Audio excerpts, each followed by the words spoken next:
Fishing जाइतला भितर fishing करबा भितर 2-3 दिन बीती गला परे 4 दिन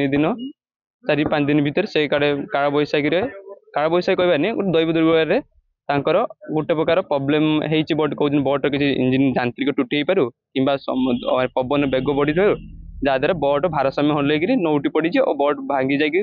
पिछंतर हो जीवन बचाई ऊपर जी सेफ्टी बॉक्स गुड़ाक जपर सुल जार से निज जीवन बंची कूल को आसूल आसला भर जन को ऊपर को पठे जहाँद्वारा से जड़े आसिक इनफर्म कर घर पाख घर पाख नहीं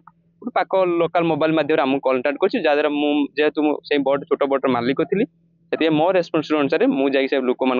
उद्धार कली और फिशिंग करी ट्रबुल है आंकर पकईदेली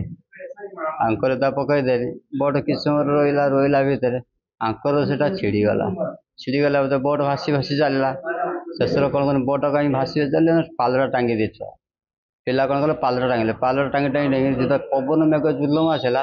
पालटा सहित पवन धरिक बोटा को उल्टी पकईदेला।